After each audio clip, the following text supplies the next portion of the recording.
Hello दोस्तों, ये है स्टॉक मार्केट पैराडाइज और आज की वीडियो में हम डिस्कस करने वाले हैं ऐसी कंपनी के बारे में जिसका अगर आप शेयर प्राइस देखोगे तो ये कंटिन्यूअसली नीचे ही आता जा रहा है। और मुझे बहुत सारे कमेंट आए हैं लोगों के कि इसके ऊपर मैं वीडियो बनाऊं, क्योंकि जो स्टॉक प्राइस है कंटिन्यूअसली अगर वो होल्ड भी किए हुए हैं किसी कंडीशन में कि थोड़ा सा रिवर्सल देखने को मिला तब भी वो नीचे ही चला जा रहा है। थोड़ा सा यहाँ पे कोशिश करता है ऊपर जाने की, फिर से नीचे आ जाता है। तो ये आपको बहुत ज़्यादा देखने को मिलेगा। देखिए, कोई भी कंपनी का शेयर प्राइस और डायरेक्ट नीचे तो नहीं आएगा, ना ही डायरेक्ट ऊपर जाएगा। थोड़ा सा ये रिट्रेसमेंट चलता ही है कि यहाँ पे रेजिस्टेंस को चेक करेगा, सपोर्ट को चेक करेगा, फिर आपको नीचे या ऊपर कहीं भी जाता हुआ देखने को मिल सकता है। तो ये जो स्टॉक प्राइस आप देखोगे कंटिन्यूसली ये नीचे ही आता जा रहा है और अब तो ये बहुत ही अच्छा लेवल तोड़ चुका है। तो अब आपको क्या करना चाहिए? देखिए, इस वीडियो में हम सब कुछ कवर करने वाले हैं। कंपनी का ओवरव्यू भी लेंगे, फंडामेंटल कैसे हैं कंपनी के सब कुछ चेक करेंगे। उसके बाद हम देखेंगे लेवल्स किस तरीके से आपको देखने को मिलते हैं, कहाँ पे आपको फ्रेश एंट्री करनी चाहिए, फ्रेश एंट्री करनी है तो क्यों करनी चाहिए। और ये भी देखेंगे हम कि स्टॉप लॉस आपका क्या होना चाहिए, कहाँ पे आपको एग्जिट करना चाहिए अगर आप पहले से ही ट्रेड ले रखी है, अगर आपने पहले से ही इसमें इन्वेस्टिंग कर रखी है।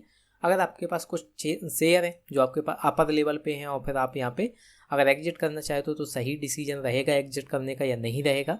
तो सब कुछ हम डिटेल में बात करने वाले हैं। अगर आप होल्ड करना चाहते हैं लॉन्ग टर्म के लिए तो करना चाहिए या नहीं करना चाहिए, सब कुछ हम डिस्कस करेंगे। पहले आपको एक चीज़ अच्छे से समझनी चाहिए, वो है फंडामेंटल्स। फंडामेंटल किस तरीके के हैं, कंपनी के जो बैलेंस शीट है, फंडामेंटल में क्या क्या आ जाता है, बैलेंस शीट आ जाती है, किस तरीके से कंपनी का कैश फ्लो चल रहा है, इन्वेस्टमेंट पैटर्न कैसा है, मार्केट कैप कितना है, सब कुछ आपको देखने को मिलेगा फंडामेंटल्स में। तो ये सारी चीज़ें आपको चेक करनी चाहिए कि लॉन्ग रन में कंपनी अच्छा परफॉर्म कर रही है या नहीं कर रही है। और फिर आप देखोगे क्वार्टरली रिजल्ट जो है उनमें कंपनी ने किस तरीके से परफॉर्म किया है। तो सब चीज़ें हम देखने वाले हैं, कंपनी का ओवरव्यू भी लेने वाले हैं। देखिए, जिस कंपनी की हम बात कर रहे हैं उसका नाम है मरीन इलेक्ट्रिकल्स। हो सकता है आपने यहाँ पे शेयर ले रखा हो और नहीं ले रखा है। अगर आप फ्रेश एंट्री के लिए सोच रहे हो तो आपको ये बहुत ज़्यादा इंपॉर्टेंट हो जाता है कि आप जिस भी सेक्टर में, जिस भी कंपनी में आप इन्वेस्टमेंट करना चाहते हैं उसके बारे में आपको अच्छे से पता हो।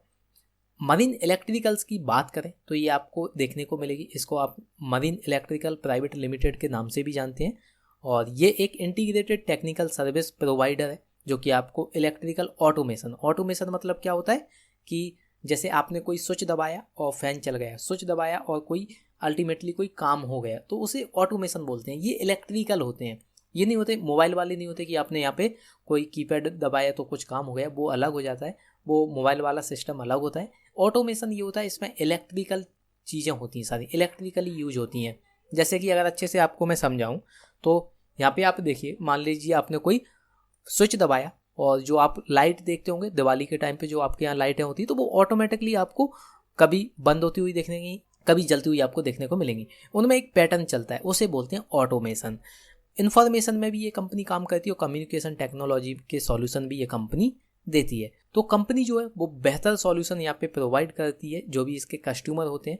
और इसको अगर आप देखोगे मरीन इलेक्ट्रिकल को तो ये बहुत ही अच्छा यहाँ पे काम करती है। अगर देखें तो ये सिप बनाती है, सिप के जो पार्ट्स होते हैं वो बनाती है। पहले कंपनी स्टार्ट कैसे हुई थी आप देखोगे, जो स्विच बनाने से, स्विच आप जानते होंगे, लाइट जो जलाते हैं आप, फैन चलाते हैं, वो स्विच जो होता है ये बनाने से कंपनी स्टार्ट हुई। धीरे धीरे ये सिप में यहाँ पे काम करने लगी और अब तो ये सिप के पार्ट्स भी बनाती है। जो आप जहाज देखोगे ना डॉकयार्ड वगैरह पे, तो ये कंपनी अब सिप यार्ड भी बनाने लगी है, उनके कुछ पार्ट्स बनाने लगी है। तो इलेक्ट्रिकल काम अगर आप देखोगे तो कंपनी बहुत ज़्यादा करती है। और ये अगर आप देखोगे गवर्नमेंट के लिए भी करती है और प्राइवेट के लिए भी करती है, तो दोनों सेक्टर के लिए एक काम करती है। अगर हम यहाँ पे फंडामेंटल देखें कंपनी के किस तरीके से हमें देखने को मिलते हैं, या आप समझ गए कंपनी क्या करती है। जो आप देखोगे कंपनी यहाँ पे बहुत ही ज़्यादा कोशिश कर रही है कि जो डेब्ट है वो ख़त्म किया जाए। कंटिन्यूअसली ये डेब्ट को ख़त्म करने की कोशिश कर रही है और चाहती है कि हम टोटली यहाँ पे डेब्ट फ्री हो जाएं। मरीन इलेक्ट्रिकल्स जो है इसका एक्सपेक्ट किया जा रहा था कि गुड क्वार्टर रिजल्ट निकलेंगे और इसने वैसा ही किया है, क्वार्टर रिजल्ट अच्छे निकल कर आए, लेकिन बहुत ही ज़्यादा आउटस्टैंडिंग नहीं है, बहुत ही ज़्यादा बेहतरीन आपको देखने को नहीं मिलता कि एकदम से आपको स्टॉक ऊपर भागता हुआ देखने को मिले। हम देखेंगे कि क्वार्टरली जो रिजल्ट है वो किस तरीके से हमें देखने को मिलते हैं। अगर यहाँ पे बात करें तो पुअर सेल्स ग्रोथ यहाँ पे कंपनी की तरफ से देखने को मिलती है, जो कि लास्ट 5 ईयर में हमें देखने को मिलती है और ये 0.12% देखने को मिलती है, वेरी वेरी पुअर। ये तो बहुत ही ज़्यादा पुअर होती हैं, क्योंकि इतनी कम सेल्स तो बहुत ही ज़्यादा यहाँ पे प्रॉब्लम क्रिएट कर सकती हैं। देखिए, अब आप सोचोगे कि सेल्स ग्रोथ क्यों नहीं हो रही, क्योंकि यहाँ पे आप देखोगे शिप्स जो हैं वो डेली तो बनती नहीं है, आज तो बन नहीं रही, अब जितना बनेंगे उतना ही तो काम मिलेगा कंपनी को। और अगर यहाँ पे नए नए शिप नहीं आएंगे तो कंपनी को नया काम मिलेगा कहाँ से? आप समझ रहे हो ना मेरी बात। जैसे कि अगर गवर्नमेंट के पास 10 शिप हैं तो 10 में जितना काम है उतना ही तो होगा। तो इनका अगर यहाँ से कॉन्टैक्ट है या ये कॉन्ट्रैक्ट है इनके साथ, तो उतना ही काम मिलेगा इन्हें जितना कि 10 शिप में लगना है। तो इसलिए आप देखोगे यहाँ पे सेल्स की तो ज़्यादा नहीं होती हैं, लेकिन आप देखोगे कि सेल्स इसकी अच्छी होती हैं कॉन्स्टेंटली। ऑलमोस्ट आपको ऑन एन एवरेज अगर देखें तो आपको जो सेल्स हैं वो आपको एक ही नंबर में देखने को मिलेंगे। कंपनी ने यहाँ पे काफ़ी ज़्यादा रिटर्न जो है इक्विटी पे वो बहुत ही ज़्यादा लो यहाँ पे जनरेट किया है। 6.43% आपको रिटर्न देखने को मिलता है इक्विटी पे। डिविडेंड पे आउट यहाँ पे कंपनी का बहुत ही कम देखने को मिलता है, आपको 6.34% यहाँ पे डिविडेंड पे आउट देखने को मिलता है। कंपनी के पास हाई डेप्टर है और जो कंपनी की कॉस्ट है बोरोइंग की ये थोड़ी सी ज़्यादा आपको देखने को मिलेगी। अगर क्वार्टरली रिजल्ट की बात करें किस तरीके से हमें रिजल्ट देखने को मिलते हैं, तो यहाँ पे देखिए सेल्स जो है यहाँ पे आप देखोगे 107 करोड़ की सेल्स है, 99.76 करोड़ की यहाँ पे एक्सपेंसेस हैं। तो ऑपरेटिंग प्रॉफिट आपका कितना निकल कर आएगा, इसमें से इसे माइनस कर दीजिए 99 को, तो 7.63 आपको ऑपरेटिंग प्रॉफिट निकल कर आता है। अगर अदर इनकम की बात करें तो ये भी कंपनी की तरफ से जनरेट किया जाता है 1.71 करोड़, यानी 1,71,00,000। अगर टैक्स वगैरह सब निकाल दें तो नेट प्रॉफिट जो निकल कर आएगा ये 3,81,00,000 निकल कर आता है। अगर इसे कंपेयर करें सितंबर 2020 से तो ये आप देखोगे बहुत ही ज़्यादा यहाँ पे कम आपको देखने को मिलता है, बहुत ही कम देखने को मिलता है। ऑलमोस्ट अगर आप देखोगे तो यहाँ पे आपको 3 गुना, अगर देखें तो 3 गुना यहाँ पे ज़्यादा प्रॉफिट देखने को मिला है सितंबर 2020 में एज कम्पेयर टू सितंबर 2021। तो अगर आप ओवरऑल देखोगे तो कंपनी जो है अभी केवल जून 2020 में ही नेगेटिव में गई थी और उससे पहले दिसंबर 2019 में। लेकिन अगर आप देखो तो कंपनी जो है अगर अच्छा यहाँ पे प्रॉफिट बनाती है, बहुत ही यहाँ पे मैसिव प्रॉफिट तो नहीं बनता है, लेकिन कंपनी ओवरऑल अगर देखोगे तो यहाँ पे प्रॉफिट बना लेती है। लेकिन हालांकि आप कंपेयर करोगे 2020 से तो ये इस बार का क्वार्टरली रिजल्ट आउटस्टैंडिंग नहीं रहा है। कैश की बात करें किस तरीके से हमें बैलेंस शीट देखने को मिलती है, तो यहाँ पे देखिए शेयर कैपिटल जो है कंपनी का ये है 25 करोड़ का। रिजर्व जो है कंपनी के पास ये 141 करोड़ के हैं। बोरोइंग जो है मरीन इलेक्ट्रिकल पर ये 32 करोड़ की है। तो 32 करोड़ ये रुपए कभी भी ख़त्म कर सकती है। रिजर्व जो है अच्छे हैं मरीन इलेक्ट्रिकल के पास, और जो बोरोइंग है इनको कभी भी ख़त्म कर सकती है। तो ऑलमोस्ट आपको ये डेप्ट फ्री कंपनी देखने को मिलती है, यानी कि बहुत ज़्यादा बर्डन नहीं है इस पर कि यहाँ पे आपको बहुत ज़्यादा बोरोइंग पे करनी है। इतना आपको यहाँ पे लाइबिलिटीज़ देखने को नहीं मिलती है। टोटल लाइबिलिटीज़ की अगर बात करें 367 करोड़ की देखने को मिलती हैं, और टोटल एसेट आपको 367 करोड़ के देखने को मिलते हैं। तो बैलेंस शीट यहाँ पे काफ़ी अच्छी देखने को मिलती है हमें कंपनी की तरफ से। अगर कैश फ्लो की बात करें तो ये आपको थोड़ा नेगेटिवली देखने को मिलता है। मार्च 2021 का अगर डेटा देखें तो नेट कैश फ्लो जो है -3 करोड़ का यहाँ पे देखने को मिलता है, और कंपनी का जो नेट कैश फ्लो है ये थोड़ा सा यहाँ पे प्रॉब्लमेटिक देखने को मिलेगा। ऑलमोस्ट आपको हर क्वार्टर के बाद यहाँ पे पॉजिटिव देखने को मिलेगा, हर क्वार्टर के बाद नेगेटिव देखने को मिलेगा। तो पॉजिटिव नेगेटिव ही चलता है कंपनी के नेट कैश फ्लो में, और यही आपको हर साल देखने को मिलता है। अगर हम यहाँ पे देखें किस तरीके से हमें शेयर होल्डिंग पैटर्न देखने को मिलता है, तो यहाँ पे देखिए जो प्रमोटर आपको देखने को मिलेंगे 73.52% आपको देखने को मिलेंगे, और यहीं पे आपको देखने को मिलेंगे जो रिटेलर्स हैं ये 26.48% देखने को मिलेंगे। ना ही इसमें आपको म्यूचुअल फंड्स देखने को मिलेंगे, डोमेस्टिक इंस्टीट्यूशन देखने को मिलेंगे, ना ही फॉरेन इंस्टीट्यूशन। तो आपको केवल इसमें प्रमोटर्स देखने को मिल रहे हैं और रिटेलर्स। प्रमोटर्स की तरफ से हमें यहाँ पे लो प्लेज देखने को मिलती है। लो प्लेज क्या होता है, प्लेज क्या होता है, यहाँ पे अगर क्वेश्चन आपका है तो देखिए आपके पास कोई शेयर है, आपने 5 शेयर ले रखे हैं किसी कंपनी के, और आप किसी और के पास उन्हें गिरवी रख दो और उससे रुपया ले लो, उसे कहते हैं प्लेजिंग। तो यहाँ पे बहुत कम प्लेजिंग देखने को मिलती है प्रमोटर्स की तरफ से, तो ये आपको यहाँ पे ग्रीन आपको पॉइंट देखने को मिलता है। टोटल प्रमोटर होल्डिंग अगर देखें तो ये आपको कांस्टेंट देखने को मिलेगी, जो कि 6 मंथ से आपको कांस्टेंट देखने को मिल रही है। म्यूचुअल फंड यहाँ पे है नहीं, और फॉरेन इंस्टीट्यूशनल इन्वेस्टर यहाँ पे है नहीं। तो ये सारे आपको देखने को मिलती हैं कि किस तरीके से यहाँ पे शेयर होल्डिंग पैटर्न है। तो कंपनी का हमने सब कुछ देखा, किस तरीके से आपको यहाँ पे ओवरव्यू देखा कि कंपनी करती क्या है, फंडामेंटल कैसे हैं कंपनी के। अब हम देखते हैं कि लेवल्स किस तरीके से हैं कंपनी के। देखिए अगर यहाँ पे आप देखोगे स्टॉक का जो प्राइस है कंटिन्यूसली आपको नीचे ही आता हुआ देखने को मिलेगा। थोड़ा सा ये बाउंस बैक करता है लेकिन फिर से नीचे आ जाता है, फिर से बाउंस बैक कर रहा है, फिर से नीचे आ जाता है। जो आपकी बात करोगे ट्रेंड लाइन, इसने कभी भी ब्रेक नहीं किया है। यहाँ से अगर आप देखिए ऑलमोस्ट आप हाफ सितंबर से देखें, हाफ अगस्त से देखेंगे तो इसने ट्रेंड लाइन को ब्रेक नहीं किया है। अगर ये आप इस लेवल से देखोगे ऑलमोस्ट 15 अगस्त 20 अगस्त से अगर देखोगे तो जो ट्रेंड लाइन है ये ब्रेक ही नहीं कर पाया। हर बार ये रीटेस्ट करने जाता है, फिर से बैक आ जाता है, फिर से रीटेस्ट किया बैक आ गया, फिर से ये रीटेस्ट करने गया बैक आ गया। तो इसमें आप देखोगे कि यहाँ पे बहुत ही अच्छा मूवमेंट देखने को नहीं मिला अपसाइड, यानी कि जो रेसिस्टेंस है उसको स्टॉक कभी तोड़ नहीं पाया। यहाँ पे आपको रेजिस्टेंस से नीचे ही आता हुआ देखने को मिलेगा स्टॉक, और अब तो ये इस लेवल को भी तोड़ चुका है जो कि यहाँ पे सपोर्ट लेवल था, उसको भी यहाँ पे स्टॉक ने तोड़ दिया है। तो अब हमें क्या करना चाहिए, देखिए पहले भी मैं बता चुका हूँ, अगर आपने 33 पे यहाँ पे बाई किया है तो मैंने आपको लेवल्स दिए थे, यहाँ पे इस लेवल के दिए थे कि अगर इससे नीचे अगर जाता है तो आप यहाँ पे एग्जिट कर देना, कोई ज़रूरत नहीं है आपको यहाँ पे बने रहने की, क्योंकि जब आपको रिवर्सल देखने को मिलेगा तब आप फिर से इस पॉइंट पे एंट्री कर लेना। तो मैंने आपको पहले लेवल्स दिए थे कि 33 के लेवल्स पे आपको बाई करना है, और अगर यहाँ पे 30 से नीचे ट्रेड करता है और 29 को अगर ये क्रॉस कर जाता है फिर यहाँ पे ट्रेड करता हुआ देखने को मिलता है तो यहाँ पे एग्जिट कर दो। ये मैंने आपको स्टॉप लॉस दिया था 29 रुपीज़ का।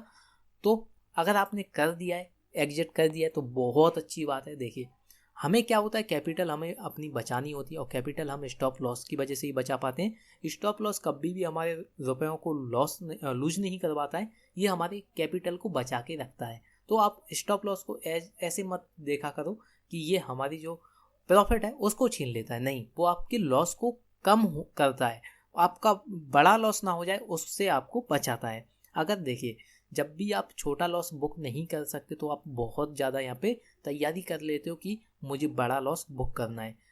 एक बुक में आपको यहाँ पे कोड देखने को मिलेगा, if you can not book little loss then you are ready to take mother of losses, यानी कि आप थोड़ा सा लॉस यहाँ पे बुक नहीं कर सकते तो आप बहुत बड़ा लॉस लेने के लिए तैयार हो चुके हो।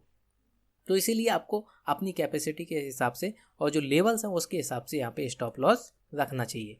अब आप अगर सोच रहे हो कि हमें फ्रेश एंट्री करनी है तो मैं यही कहूँगा थोड़ा सा इंतज़ार कीजिए, क्योंकि ये लेवल अच्छे नहीं है अभी फ्रेश एंट्री के लिए।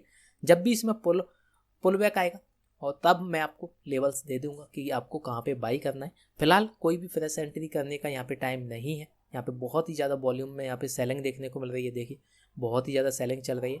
यहाँ पे देखिए बहुत ज़्यादा वॉल्यूम में यहाँ पे बाइंग चलती है, थोड़ा सा यहाँ पे ऊपर जाता है, फिर सेलिंग जब चलती है तो नीचे आ जाता है।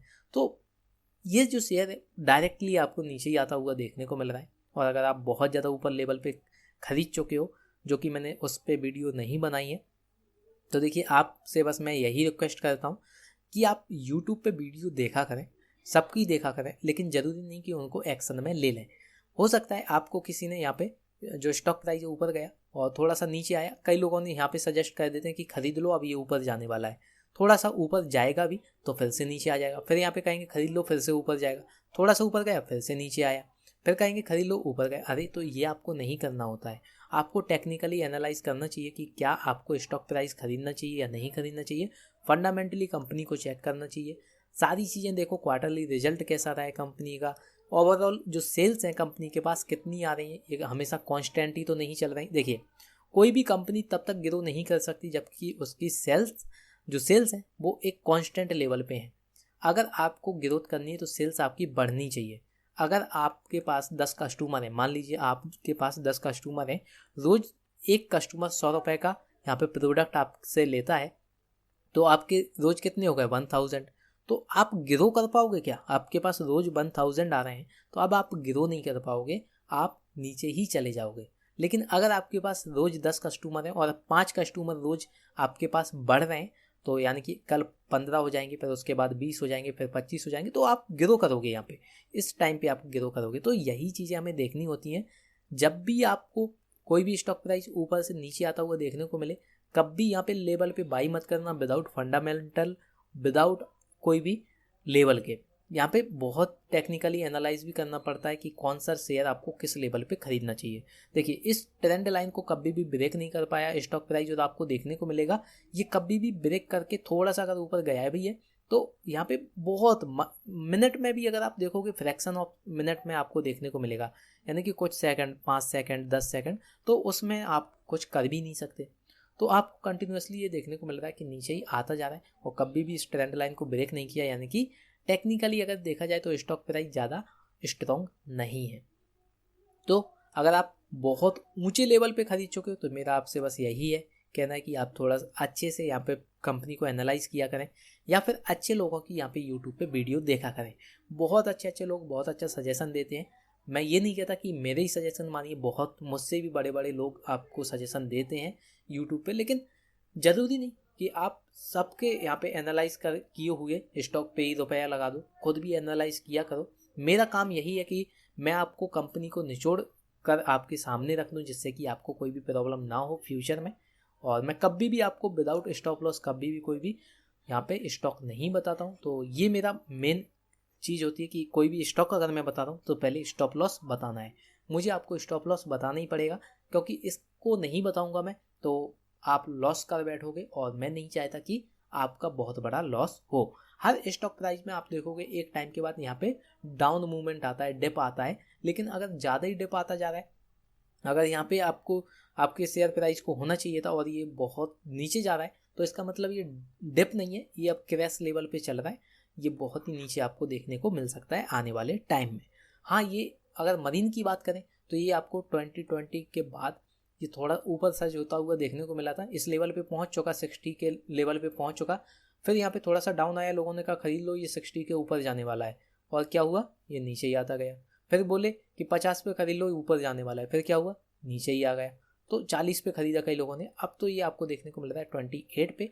और मेरा यही सजेशन है, देखिए आप लोगों के लिए तो मेरे पास कोई आंसर है नहीं। अगर कोई 50 रुपये पे खरीद के बैठा है, कोई 60 रुपीज़ पे खरीद के बैठा है, तो उनके लिए मेरे पास सॉरी कोई आंसर नहीं है, क्योंकि ये मेरी स्ट्रेटजी नहीं होती है कि 60 रुपीज़ पे खरीदें और 28 पे बेच दें। मैं कभी भी सजेस्ट नहीं करता कि आप अपनी 50% मनी को लूज़ कर दो एक ही स्टॉक में, और सॉरी आपके लिए मेरी तरफ से। लेकिन अगर आपने मेरे कहने पे यहाँ पे 33 पे यहाँ पे ख़रीदा हुआ है, तो मेरे बताए हुए लेवल्स पे आप एग्जिट कर चुके होंगे, और बहुत अच्छी बात है अगर आप एग्जिट कर चुके हो, क्योंकि देखिए हम एक परसेंटेज पे ही चलते हैं कि हम केवल इतना ही लॉस उठाएंगे। इसके ऊपर अगर टारगेट हमें मिलता है तो स्टॉक में अगर हम इन्वेस्टमेंट करते हैं तो लॉन्ग टर्म में हमारा टारगेट अनलिमिटेड होता है, लेकिन लॉस हमारा कितना होना चाहिए, एक परसेंटेज पे होना चाहिए कि हम केवल इतना ही परसेंट यहाँ पे लॉस बुक करेंगे। तो अभी फ्रेश एंट्री के लिए आपके लिए टाइम अभी सही नहीं है, फ्रेश एंट्री आपको नहीं करनी है, क्योंकि लेवल्स जो है वो आपको अच्छे देखने को नहीं मिल रहे हैं, तो फ्रेश एंट्री नहीं करनी है। और अगर आप यहाँ पे 33 के लेवल पे, 35 के लेवल पे अगर आप खरीद चुके हो तो अभी आप एग्जिट कर सकते हो, क्योंकि ये हो सकता है आने वाले टाइम में आपको और नीचे देखने को मिले। अगर इसमें पुल बैक आएगा तो फिर मैं बता दूंगा आपको कहाँ पे खरीदना है। तो अगर अभी मैं बता दूं, जैसे आप 33 पे खरीद चुके थे और एग्जिट कर चुके हो, तो आपको जब पुल बैक देखने को मिले और ये 33, 34 या 35 पे जाता हुआ देखने को मिलता है और 1-2 दिन ट्रेड करता है, और 1-2 दिन से ज़्यादा ट्रेड करता है, आप यहाँ पे बहुत पेशेंस से यहाँ पे इंतजार कीजिए। 1 दिन, 2 दिन, 1 हफ्ते भी अगर यहाँ पे ऊपर ट्रेड करता है, उसके बाद आप एंट्री ले सकते हो, और फिर से आपका जो स्टॉप लॉस होगा वो 3 से 4 रुपये इसमें रहेगा। तो इतना सारा वीडियो में हमने समझा मरीन इलेक्ट्रिकल्स के बारे में। अगर आपको अच्छे से समझ आया हो तो आप वीडियो को लाइक कर सकते हो। मेरे लिए आप इतना कर दीजिए, लाइक कर दीजिए, मेरे लिए बहुत है, क्योंकि इससे क्या होगा, जो लोग काफ़ी ज़्यादा प्रॉब्लम में हैं, जो लोग इस कंपनी में फंसे हुए हैं, उनकी हेल्प होगी, उनके पास ये वीडियो पहुंच जाएगी, रिकमेंड हो जाएगी यूट्यूब की तरफ से। तो उसके लिए बस आप मुझे इस वीडियो पर लाइक कर दें जितना हो ज़्यादा हो सके। अगर आप इस वीडियो को देख रहे हो तो बस एक छोटा सा काम करना है, लाइक कर दीजिए। बाकी आप वीडियो देख ही चुके हैं, आपको मैंने लेवल से बता ही दिए क्या करना है आपको। सो ये रही मरीन इलेक्ट्रिकल्स के बारे में सारी वीडियो।